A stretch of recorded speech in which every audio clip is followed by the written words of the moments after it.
Bismillahirrahmanirrahim. Raditu billahi rabba wa bil islami dina wa bi Muhammadin nabiyya. Subhanaka la ilma lana illa ma 'allamtana innaka antal alimul hakim. Rabbi zidni ilma warzuqna fahma. Uhayyikum bi tahiyyatil Islam. Assalamualaikum warahmatullahi wabarakatuh. Alhamdulillah wa syukru lillah wa la hawla wa la quwwata illa billah. Subhanaka la ilma lana illa ma 'allamtana innaka antal alimul hakim. Allahumma salli ala Muhammad wa ala ali Muhammad. Wassalatu wassalamu alaika ya Rasulullah. Bapak Ibu hadirin jamaah kaum muslimin wal muslimat Masjid At-Taqwa, yang insya Allah mudah-mudahan kita semua senantiasa dirahmati oleh Allah Azza wa Jalla. Bersyukur kita kehadirat Allah Subhanahu wa Ta'ala atas nikmat, karunia, taufik dan hidayah kepada kita semua, sehingga kita dapat melangkahkan kaki kita, memudahkan jalan kita untuk menuju surganya Allah Subhanahu wa Ta'ala. Mudah-mudahan kita dengan langkah menuju rumah Allah Subhanahu wa Ta'ala ini menembus kegelapan sebelum waktu subuh. Mudah-mudahan kita termasuk golongan hamba yang diberikan kabar gembira oleh Nabi kita Muhammad SAW. Basyiril masya'in fi zulm bin nurit tam yaumal qiyamah. Berikanlah kabar gembira kepada orang-orang yang berjalan di dalam kegelapan untuk menuju rumah Allah Subhanahu wa Ta'ala dengan imbalan dari Allah. Orang tersebut akan mendapatkan cahaya yang sempurna nanti di yaumil qiyamah. Yang kedua, mudah-mudahan kita termasuk golongan hamba-hamba Allah yang senantiasa melazimkan diri kita beribadah di rumah Allah, dan kita mendapatkan cahaya dari Allah Subhanahu wa Ta'ala bukan hanya di akhirat tetapi juga menerangi kehidupan kita di dunia. Fi buyutin adzinallahu an turfa'a wa yudhkara fiha ismuhu yusabbihu lahu fiha bil ghuduwi wal asal rijalun la tulhihim tijaratun wala bai'un an dzikrillahi wa iqamis shalah. Di dalam rumah-rumah Allah itu yang telah Allah kumandangkan untuk ditinggikan namanya dan disebut namanya, di mana setiap hamba itu senantiasa bertasbih kepada Allah pada waktu pagi dan sore atau petang. Maka di dalam rumah Allah itu Allah memuji orang-orang yang memakmurkan rumah Allah. Siapa mereka yang memakmurkan rumah Allah itu? Yaitu rijalun la tulhihim tijaratun wala bai'un an dzikrillah. Yaitu laki-laki yang hebat, hamba-hamba Allah yang hebat, yang mana mereka ini tidak dilalaikan oleh perdagangan mereka, tidak pula disibukkan, dilalaikan oleh jual beli. Sehingga apa? Dapat melalaikan mereka dari zikir kepada Allah, dari mendirikan sholat dan menunaikan zakat. Sebab apa? Hamba-hamba yang senantiasa mendawamkan zikir kepada Allah, mendirikan sholat, menunaikan zakat, itu lekat hubungannya, erat kaitannya dengan masjid. Ya, maka itu alhamdulillah di hari Jumat yang penuh berkah dari Allah Subhanahu wa Ta'ala ini, ya, kita memakmurkan masjid kita, sehingga insya Allah mudah-mudahan kita menjadi orang-orang yang paling dulu dan terdepan dalam keimanan. Menjadi orang-orang yang paling dahulu dan terdepan dalam ketaatan kepada Allah. Sebagaimana diungkap dalam surah Al-Waqi'ah ayat 10. Was-sabiqunas sabiqun ulaikal muqarrabun fi jannatin na'im. Orang-orang yang paling dahulu beriman, orang-orang yang paling dahulu melakukan ketaatan, merekalah yang paling dahulu masuk surga. Amin. Ya Rabbal Alamin. Siapa di sini yang mau masuk surga duluan? Hah?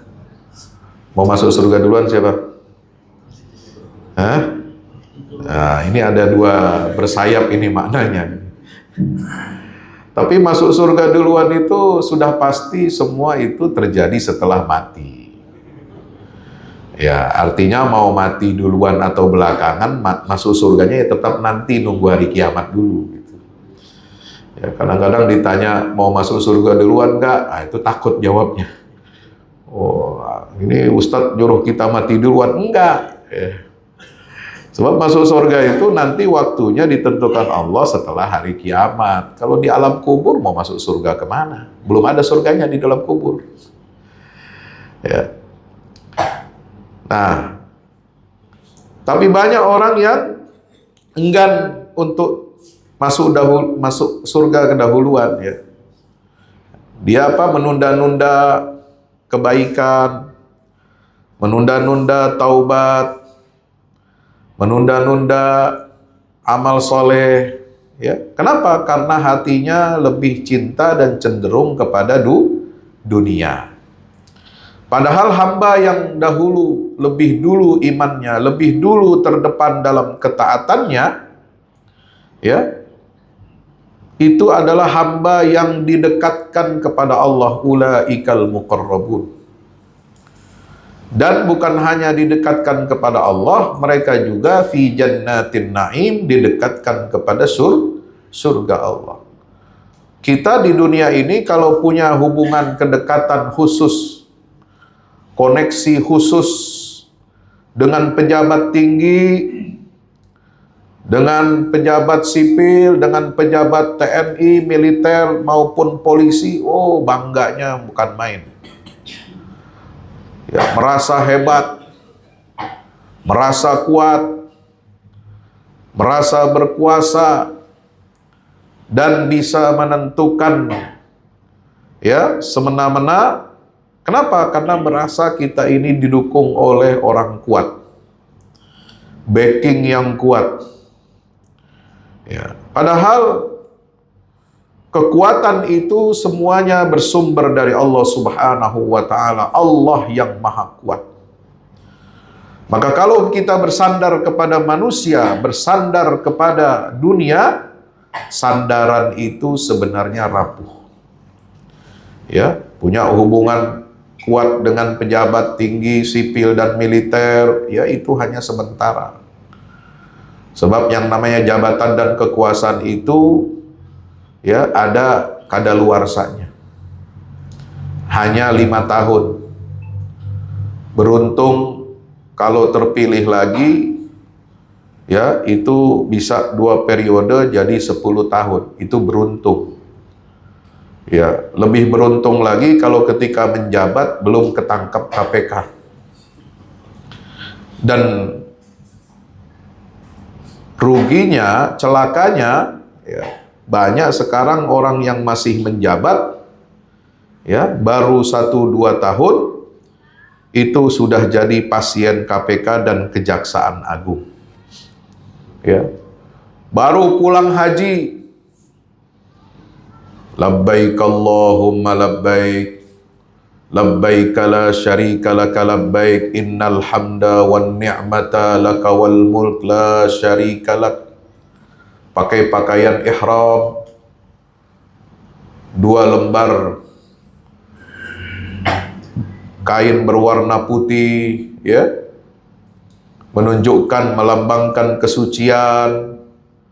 Masya Allah, ternyata sampai di sana Setelah wukuf, setelah mabit di Muzdalifah, mengumpulkan batu, besoknya melempar jumroh Aqabah, melempar setan, ternyata yang melempar setan itu setan sendiri.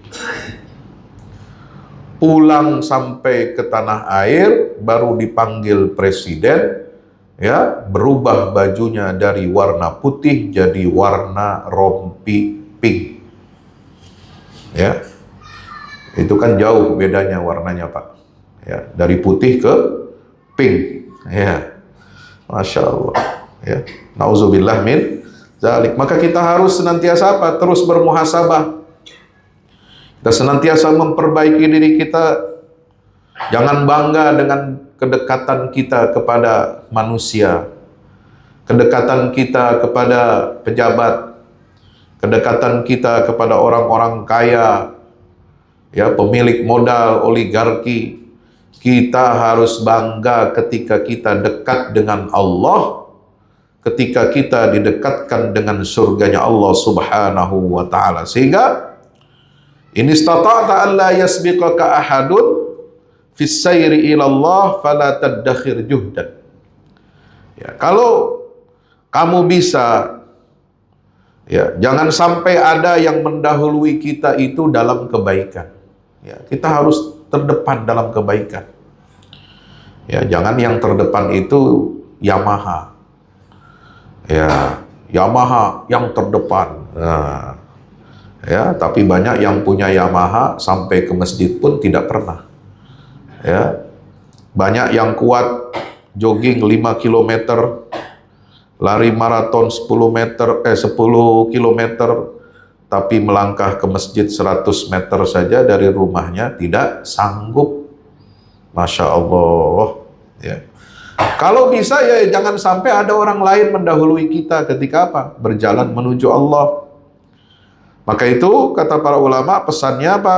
Jangan simpan-simpan tenaga. La tadakhir juhdan. Jangan pelit dengan tenaga. Wala tantazir ahadan. Jangan tunggu orang lain. Wala tata'akhir abadan, dan jangan pernah terlambat selama-lamanya kalau untuk urusan Allah. Kalau untuk urusan akhirat kita apa? Jangan hemat. Baik hemat tenaga maupun hemat ongkos untuk urusan akhirat.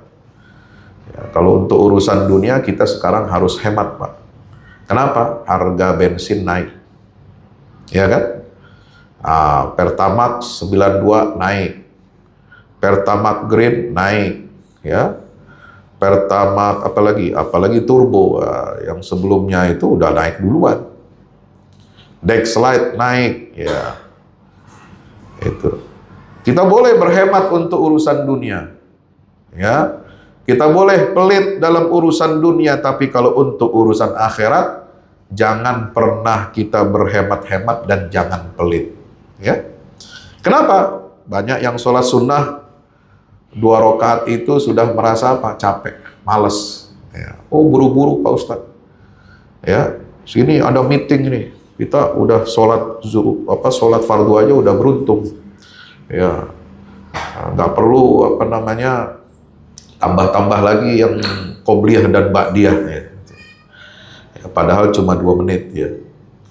Bapak Ibu rahmati Allah Subhanahu wa taala. Ya, oleh sebab itu as-sabiqun as-sabiqun, hamba yang selalu terdepan dalam ketaatan, ya, dia berpikirnya bukan masalah waktu yang dia keluarkan, ya, 2 menit, 4 menit sholat paling lama, ya, 5 menit kalau bacaannya agak panjang, kalau mau panjang lagi bisa 10 menit, itu maksimal, ya.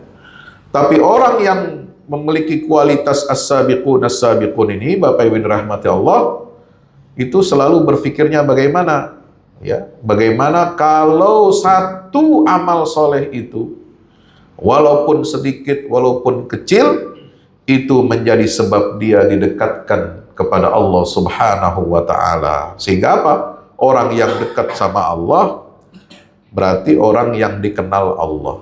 Kalau orang itu dikenal oleh Allah, maka Allah pasti akan bantu dia ketika kita mengalami kesulitan. Allah pasti akan mudahkan jalan kita ketika kita butuh pertolongan.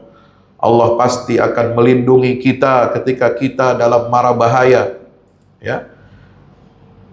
Ta'arraf 'ala Allah fir raha, kata Nabi SAW. Kenalilah Allah ketika kamu berada dalam kelapangan. Maksudnya apa? Lapang, dalam senang, dalam keadaan bahagia. Kita harus kenal Allah. Ya, jangan lupakan Allah. Maka Allah Subhanahu wa taala ya'rifka fis syiddah. Allah pasti akan mengenali kita ketika kita sedang mengalami kesulitan. Ya. Hadirin dirahmati Allah Subhanahu wa taala. Kemudian apa? Orang yang memiliki kualitas as-sabiqun ini, ya. Yang kedua itu apa? Tidak perlu nunggu teman. Untuk berbuat baik jangan nunggu rame dulu.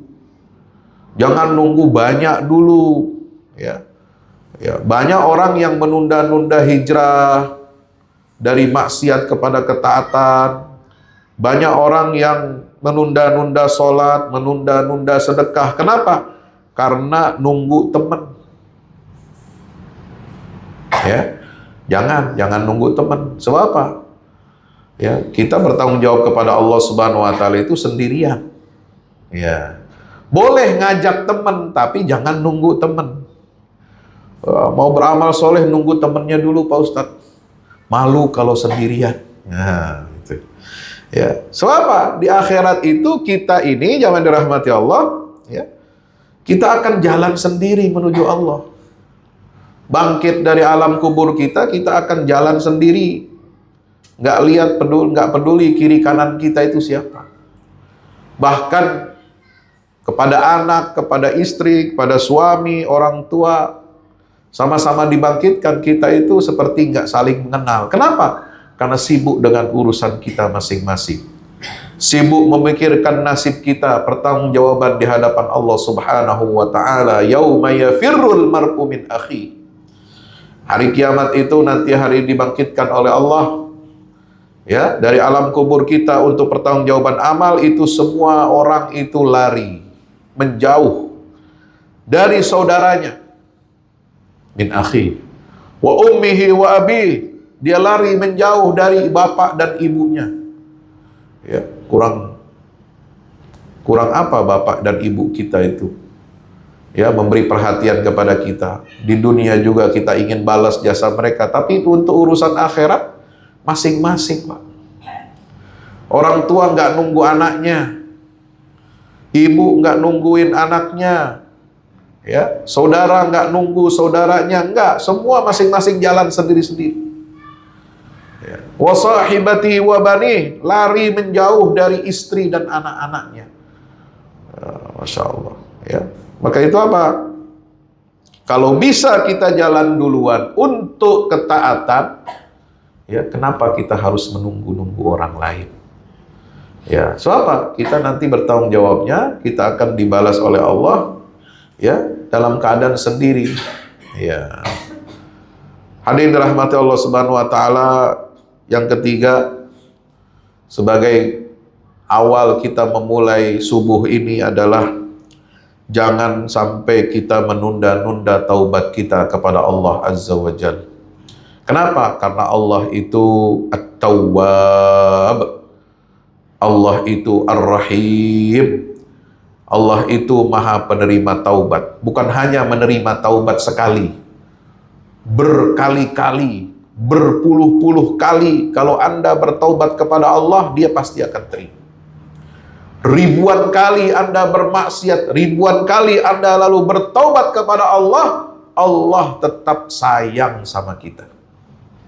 Allah tetap membukakan pintu maaf dan ampunannya kepada hamba.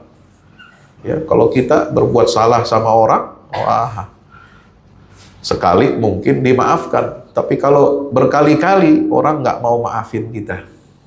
Ya. Orang tua, kalau kita berbuat salah sekali mungkin dimaafkan, tapi kalau berkali-kali, ya, ada orang tua yang nggak mau maafin anaknya, bahkan diusir dari rumahnya, nggak mau diakui dia sebagai anak. Tapi Allah itu lebih penyayang, Maha Pengasih, Maha Penyayang, lebih sayang kepada hambanya daripada ibu yang sayang kepada anaknya. Ma'asyiral muslimin dirahmati Allah Subhanahu wa taala, maka itu jangan kita menunda-nunda taubat. Ya, nanti aja Pak Ustadz, taubat kalau udah siap. Lah, kapan siapnya? Ya, nanti aja taubat, nanti aja sholat. Ya, kalau udah tua, udah pensiun dari kerja, nah fokus ibadah katanya. Lah, selama justru masih kuat itu harus digunakan untuk beribadah. Kalau udah tua ibadahnya ya sulit jalannya. Ya, sulit jalan itu maksudnya apa? Ya ada aja gangguan kesehatannya. Ya, ada aja gangguan encoknya, ada aja gangguan matanya udah rabun, pendengarannya udah berkurang, ya. Sulit untuk berjalan jauh, itu problem yang terjadi pada orang-orang tua. Maka mumpung masih muda, mumpung masih kuat, ya kita harus gunakan kekuatan kita itu semuanya dalam rangka kita beribadah kepada Allah Subhanahu wa taala. Ya. Nanti aja Pak Ustadz pakai jilbabnya kalau udah tua. Ada yang berpikir begitu, ya. Banyak di antara saudara-saudara kita, ya mohon maaf ya, kaum perempuan. Ya, Allah sudah perintahkan untuk apa? Yudnina alaihinna min jalabibihinna, agar mereka mengulurkan jilbabnya untuk menutupi tubuh dan aurat-auratnya itu. Tapi masih banyak yang enggan untuk mematuhi perintah Allah. Masih banyak yang lebih suka memamerkan lekuk-lekuk tubuhnya, memamerkan kecantikannya, kemolekan, kemulusan tubuhnya. Kenapa? Karena mengikuti syahwat. Nanti aja pakai jilbabnya kalau udah tua, iya kalau masih sempat. Jangan sampai selama hidup di dunia perempuan nggak pernah pakai jilbab, sekalinya pakai jilbab pas mati. Ya kan? Perempuan pakai apa waktu dikafani itu apa? Hah? Ya dipakein jilbab, ditutup kerudung, pakai kerudung. Rambutnya ditutup. Ya, lehernya ditutup pakai kerudung. Ya. Itu. Masa sekali-kalinya pakai jilbab pas mati? Bukan pas mati itu nama beras ya, beras pas mati gitu. Ya, yang bikin apa? Buat nasi apa itu? Nasi biryani itu ya, nasi apa lagi? Nasi mandi gitu ya. Itu. Ya, banyak yang menunda-nunda kebaikan itu nanti nunggu tua saja. Nah, itu. Masya Allah ya. Sebab apa? Mati itu nggak pernah nanya kita ini siap atau belum. Kapan saja tiba-tiba orang bisa meninggal dunia. Kapan saja orang-orang bisa tiba-tiba sesak napas. Kapan saja orang bisa tiba-tiba stroke, nggak bisa bangun. Kapan saja orang-orang tiba-tiba nggak sadar, ya, kemudian harus dilarikan ke IGD dan nggak sadar-sadar sampai dinyatakan, ya, oleh yang memiliki kewenangan otoritas medis itu dinyatakan apa? Ya sudah tidak bernyawa lagi. Hadirin dirahmati Allah Subhanahu wa taala, maka itu mari kita jangan menunggu-nunggu orang lain, jangan hemat-hemat ya. Jangan tunda-tunda taubat kita kepada Allah Subhanahu wa taala. Wa dzakir fa inna dzikra tanfa'ul mu'minin. Makanya tadi imam kita membaca ayat apa? Ya ayyuhalladzina amanu tubu ilallahi taubatan nasuha. Wahai orang-orang yang beriman, bertaubatlah kamu semua kepada Allah dengan sebenar-benarnya taubat. Insya Allah. Nah, salah satu bagaimana cara kita bertaubat yang baik, itu tandanya, buktinya taubat kita diterima Allah itu bagaimana? Ya, kita dibimbing oleh Allah, diberikan taufik, hidayah oleh Allah untuk beramal saleh. Illa man taba wa amana wa amila salihah. Orang yang bertaubat itu akan diiringi dengan apa? Iman, lalu diiringi lagi dengan amal saleh. Faulaika yubaddilullahu sayyi'atihim hasanat. maka mereka itulah orang-orang yang apa? Digantikan kejahatan-kejahatannya, keburukan-keburukannya dengan kebaikan dari Allah Subhanahu wa ta'ala. Nah, bagaimana kita memperbaiki kualitas diri kita setelah kita bertaubat kepada Allah? Yaitu dengan salah satunya apa? Selain memperbaiki ibadah, meningkatkan kualitas ibadah kita, yaitu dengan menjaga akhlak. Menjaga apa? Akhlak. Ya, karena tidak sedikit, ya, mohon maaf, orang yang pandai beribadah tapi akhlaknya tidak baik. Kepada Allah baik, tapi kepada sesama nggak baik. Ya, kepada Allah sholat, haji, tapi mencuri, korupsi. Ya. Itu nggak benar itu. Muslim itu nggak boleh seperti itu. Ya. Dia harus punya hubungan baik dengan Allah, hablum minallahnya dijaga, dan juga hablum minan nasnya dijaga. Ya. Hablum minan nas itu terkait dengan apa? Akhlak, attitude, kepercayaan yang harus dijaga. Ya, dan jangan menggunakan embel-embel agama untuk menutup-nutupi kebejatannya. Ya. Orang jamaah hari Jumat bagi-bagi makanan, minuman, Jumat berkah, ya. Alhamdulillah. Sampai sebagian masjid di Banjarmasin, ya, Banjarbaru dan lain sebagainya itu biasa ada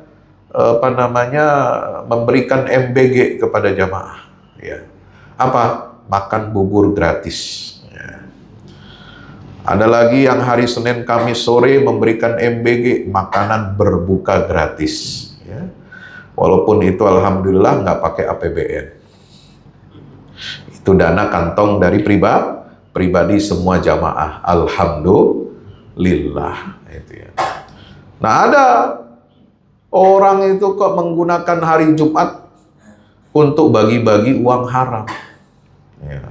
Orang lain Jumat berkahnya berbagi kepada fakir miskin. Ini ada pejabat yang menggunakan hari Jumat buat bagi-bagi uang haram. Oh, hartanya luar biasa. Ya, hartanya luar biasa. Itu didapat dengan cara yang nggak benar. Itu bukan akhlak seorang muslim, Pak. Ya, mungkin juga malaikat keselnya minta ampun itu. Kenapa? Menggunakan nama-nama malaikat sebagai kode sandi untuk bagi-bagi uang haram. Coba bayangkan. La haula wa la quwata illa billah. Ya. Makanya jaga akhlak, perbaiki akhlak. Sebab tujuan semua ibadah itu ujungnya kan perbaikan akhlak. Inna sholata tanha anil fahsya'i wal munkar. Sholat itu harusnya bisa mencegah kita dari perbuatan keji dan munkar. Zakat tujuannya apa? Khudh min amwalihim shadaqatan tutahhiruhum wa tuzakkihim biha wa shalli alaihim. Ya, tujuannya adalah untuk membersihkan jiwa dari sifat bakhil, kikir, dan untuk membersihkan harta kita dari kotoran. Itu kan akhlak. Orang yang punya semangat berspirit untuk berbagi dan berzakat, artinya dia adalah orang yang mawas diri, orang yang sadar bahwa di dalam hartanya itu ada harta milik orang lain. Itu harta kotor yang nggak boleh kita makan, harus diberikan kepada yang berhak. Di mana itu adalah titipan Allah kepada kita, dan kita harus memberikan titipan itu kepada yang berhak. Ya. Puasa, kemarin bulan Ramadan sebulan penuh, ya. Kita melaksanakan ibadah Ramadan. Tujuannya apa? Akhlak. La'allakum tattaqun. Supaya kamu bertakwa kepada Allah Subhanahu wa ta'ala. Ya, identifikasi akhlak itu kan yang paling mulia itu apa? Bertakwa kepada Allah, menjalankan semua perintah-perintah Allah dan menjauhi semua larangan Allah Subhanahu wa ta'ala. Gitu. Jadi dimensi puasa itu bukan hanya melaksanakan perintah, tapi menjauhi larangan. Nah, menjauhi larangan itu semua rata-rata berkaitan dengan akhlak. Ya, larangan berjudi, larangan berzina, larangan mencuri, larangan durhaka pada orang tua, itu semua akhlak. larangan ghibah, larangan namimah, larangan fitnah, itu semua akhlak. Larangan suudzon kepada orang, larangan tajassus, mencari-cari kelemahan aib orang lain, itu semua akhlak. Ya, dalam ekonomi begitu juga, larangan riba, larangan gharar, larangan ghish, ya, menipu, ya, memakan harta riba, ya, kemudian manipulasi tidak sesuai dengan barang tidak sesuai dengan yang dideskripsikan, itu semua larangan itu terkait dengan akhlak. Maka muslim yang baik itu adalah muslim yang baik ibadahnya, kualitas ibadahnya kepada Allah, dan menerjemahkan kualitas ibadah itu dalam akhlak yang baik dalam kehidupannya sehari-hari. Bahkan ibadah haji yang paling besar itu, rukun Islam yang paling besar dan paling berat. Ya, karena ibadah haji ini kan ibadah melibatkan finansial, harta, melibatkan tenaga yang prima, yang bagus. Maka sekarang kenapa kita mendengar turun drastis ya jumlah jamaah haji dari Indonesia yang meninggal di Tanah Suci, karena memang diperketat syarat istitoahnya oleh pemerintah melalui Kementerian Haji. Kalau usianya sudah sangat lanjut, punya penyakit berat, itu nggak diizinkan, nggak dibolehkan untuk berangkat haji. Kenapa? Ya, walaupun dia sanggup untuk melunasi ongkos hajinya, tapi dia secara kesehatan fisik sebenarnya tidak istitoah. Ya, tapi kadang memaksakan diri, yang penting haji, ya pokoknya mau mati di sana nggak apa-apa dah gitu. Nah, itu tujuan ibadah haji itu apa? Ya, Allah Subhanahu wa taala berfirman, "Faman farada fihinnal hajja fala rafatha wala fusuq wala jidal fil hajj." Haji itu tidak boleh ya berkata-kata kotor, ya, berkata-kata kasar, ya, kemudian melakukan rafath, hal-hal yang yang buruk, ya. Wala fusuq, tidak boleh berbuat fasik. Wala jidal, tidak boleh memprovokasi, berdebat, berselisih, berkelahi. Itu kan semua akhlak jamaah yang dirahmati Allah. Maka itu mari kita perbaiki kualitas akhlak kita. Nah, akhlak ini sekarang di era digital, ya, itu harus dijaga dengan baik. Kenapa? Karena kalau dulu aturan itu sifatnya jelas, ya. Sekarang dengan perkembangan teknologi zaman modern sekarang ini, dengan digitalisasi, ya, digitalisasi ekonomi, digitalisasi market, ya, digitalisasi budaya, ya, itu waduh, batasan halal haramnya tipis. Ya, kalau kita nggak punya panduan akhlak, kalau kita nggak punya perisai akhlak di era digital ini, oh sangat berbahaya, sangat-sangat berbahaya. Nah, oleh sebab itu bagaimana akhlak kita harus kita jaga, ya, di era digital ini? Yang pertama adalah akhlak muamalah digital. Ya, itu bagaimana? Sekarang kan ada pergeseran ya Pak, ya, Bapak Ibu rahmati Allah. Arah ekonomi kita itu melebih kepada digital. Semua ya mengarah ke sana. Tidak transaksi tunai, tidak transaksi pakai uang. Kalau dulu uang logam, emas ya, atau perak, kemudian berganti menjadi uang fiat, uang kertas dengan underlyingnya tentu emas yang ada di bank sentral. Ya. Kemudian sekarang ini mulai berubah lagi, ada uang digital, ya, termasuk rupiah itu nanti akan ada dua versi, ada rupiah yang fisik, ya, ada rupiah yang digital, ya, digital currency.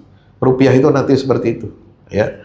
Belum lagi sudah ada tentu menjamur e-commerce, ya, perdagangan elektronik, ya, kita tinggal lihat deskripsinya, barangnya begini, ya, speknya begini, ya, kita tinggal pesan, tinggal pencet, bayar, lalu kemudian dikirim, ya.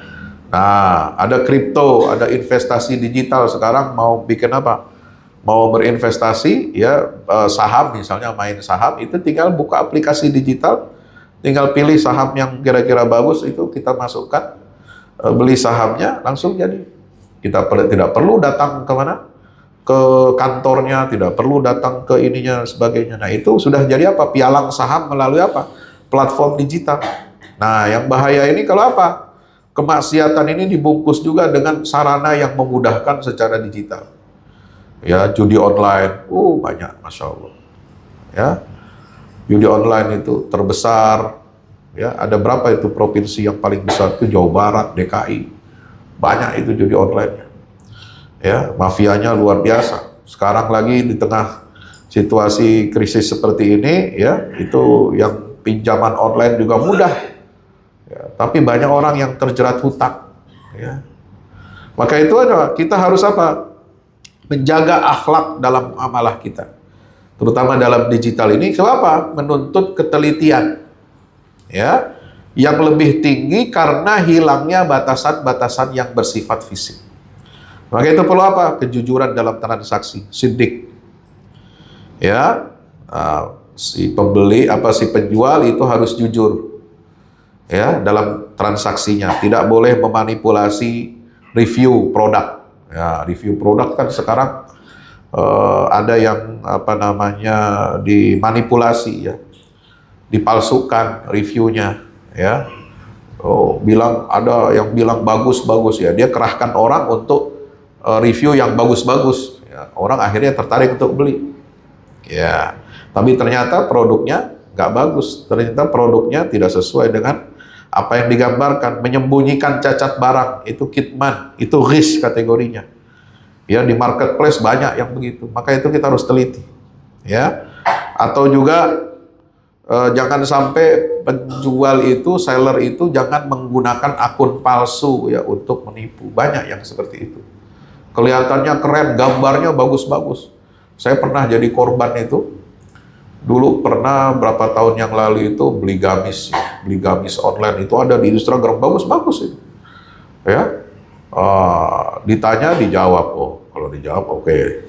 Terus nah cuma sayangnya salahnya saya itu nggak cari di marketplace-nya ada apa enggak gitu. Jadi percaya aja langsung di Instagram itu, ya, pernah tidak jeli, ya, tidak teliti, ya.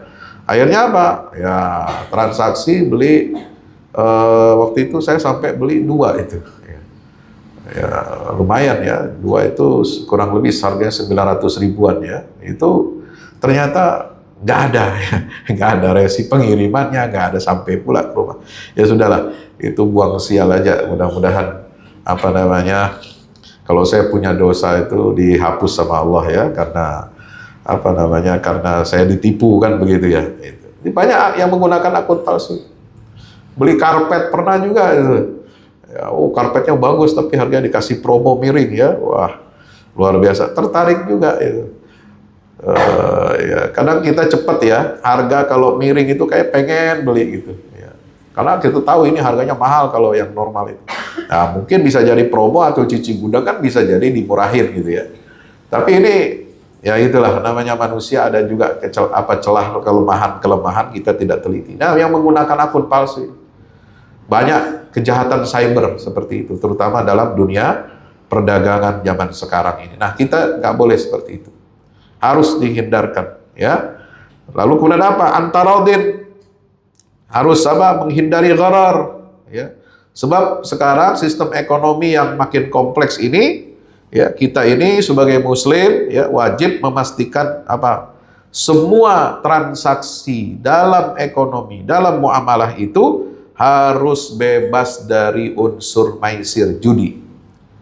Ya, innamal khamru khamar, wal maisiru, dan judi, wal ansabu, dan mengundi dengan anak panah, wal azlamu rijsun min amali syaitan, itu adalah kotoran perbuatan keji dari perbuatan syaitan.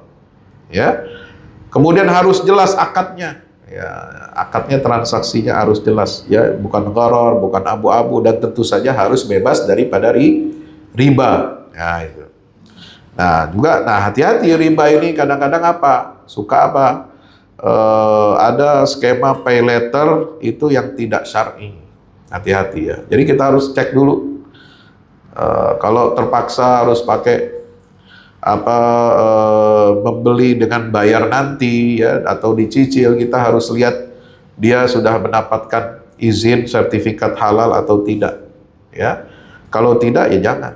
Nah, nanti akhirnya apa? Kita nanti yang akan merugi ya. Nauzubillah min zalik. Kemudian etika dalam promosi konten-konten komersial juga kita harus jujur. Ya, banyak kemarin kejadian saya lihat di berita-berita itu ya. Travel haji dan umroh. Wah, itu korbannya ratusan ribuan orang ya, kerugian ratusan miliar. Itu kenapa?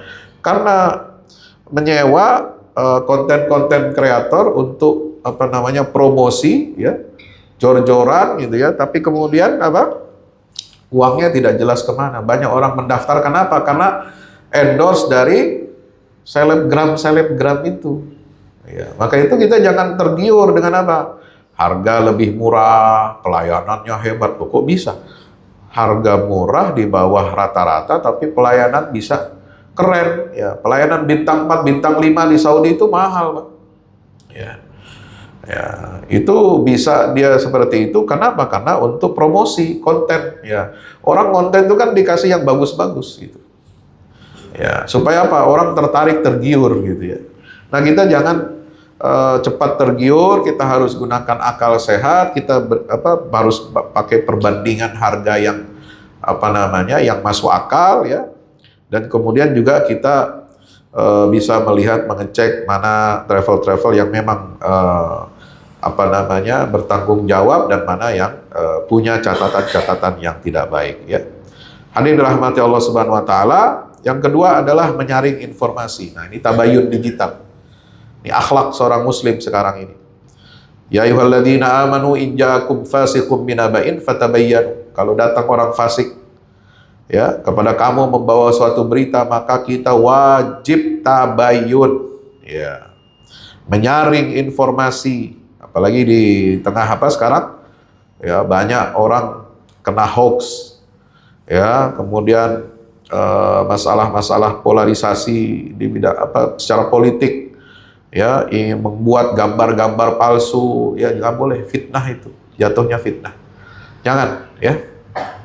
Ya, termasuk isu yang sekarang paling nyaring itu soal, mohon maaf ya, ya mungkin ini agak nyerempet politik itu ya. Isu-isu tentang seskap ya, ya. Atau orang sekarang pihak-pihak tertentu ingin menjelek-jelekkan presiden, bikin gambar-gambar palsu ya, bilang ini kita punya presiden LGBT, ya Allah, nauzubillah ya, jalan-jalan ke Paris buat ya begitulah ya. Enggak begitu. Jangan ya. Jangan kita sebarkan, ikut menyebarkan begitu. Berat konsekuensinya, Pak. Ya, fitnah itu berat. Ya, kalau tidak terbukti bahaya sekali. Ya, presiden kita ini, mohon maaf ya, saya bukan pembela beliau ya. Kita di Pilpres boleh berbeda pilihan ya. Tetapi kita memfitnah seperti itu jelek sekali, murahan.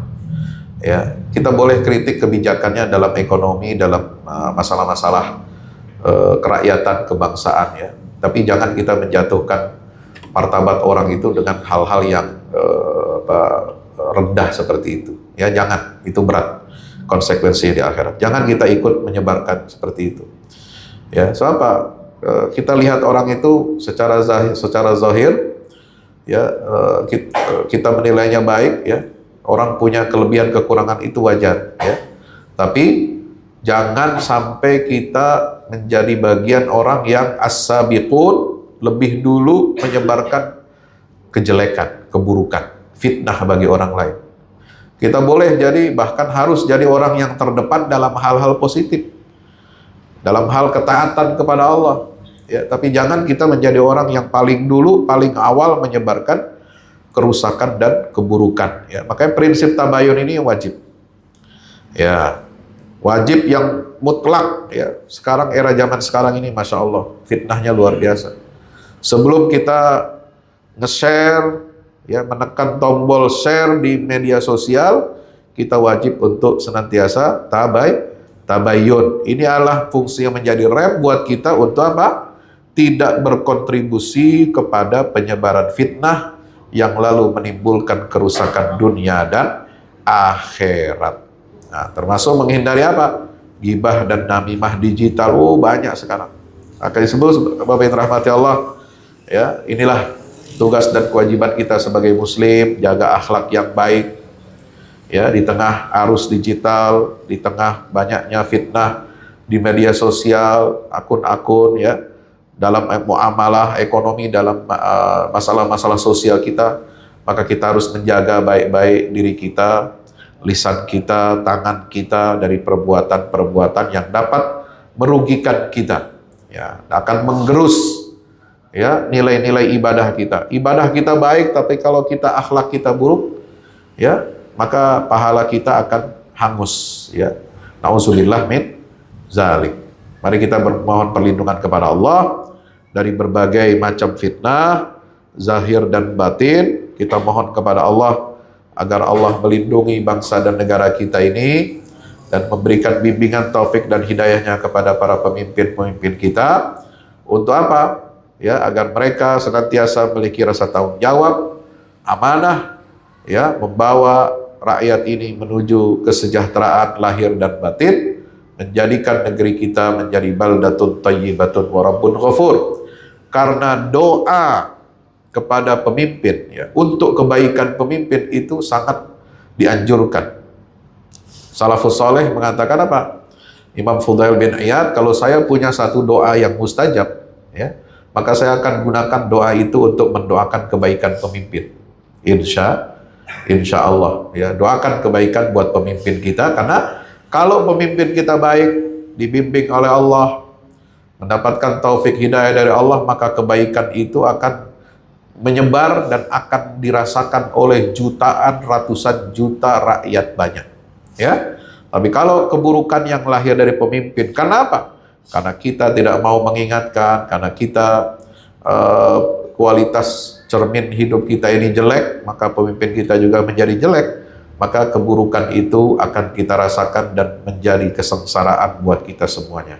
Nauzubillah min zalik. Mari kita tutup dengan istighfar, ya, astaghfirullahalazim, astaghfirullahalazim, astaghfirullahalazim, dan hamdalah, alhamdulillahirabbil alamin, subhanakallahumma bihamdika asyhadu an la ilaha illa anta astaghfiruka wa atubu ilaik. Wassalamualaikum warahmatullahi wabarakatuh.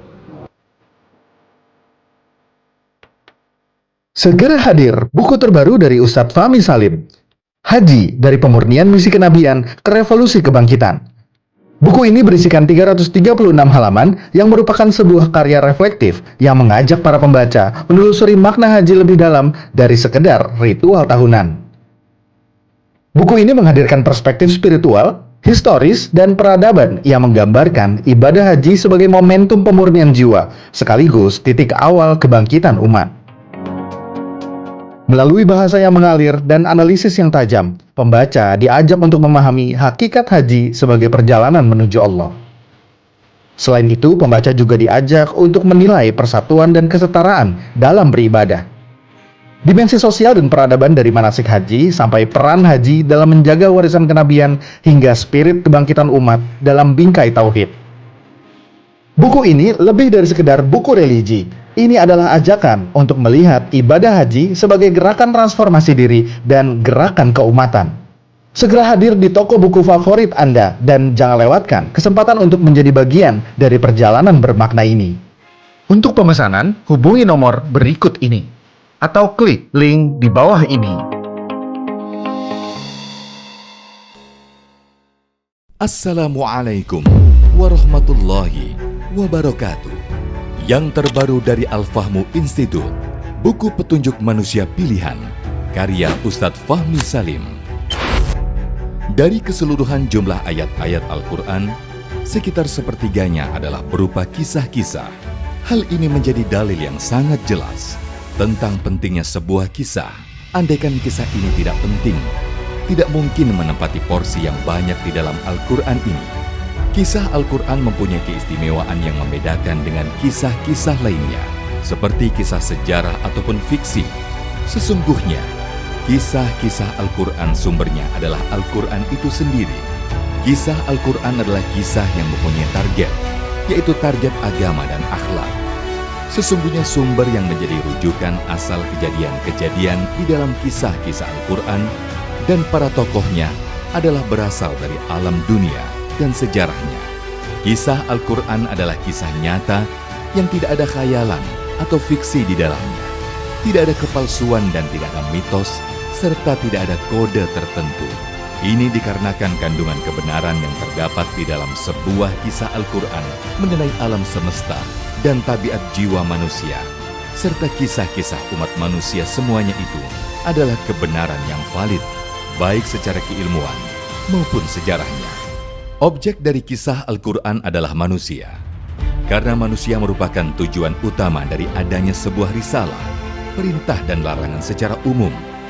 Manusia itu adalah penerus dan penerima apa-apa yang terdapat di dalam Al-Quran.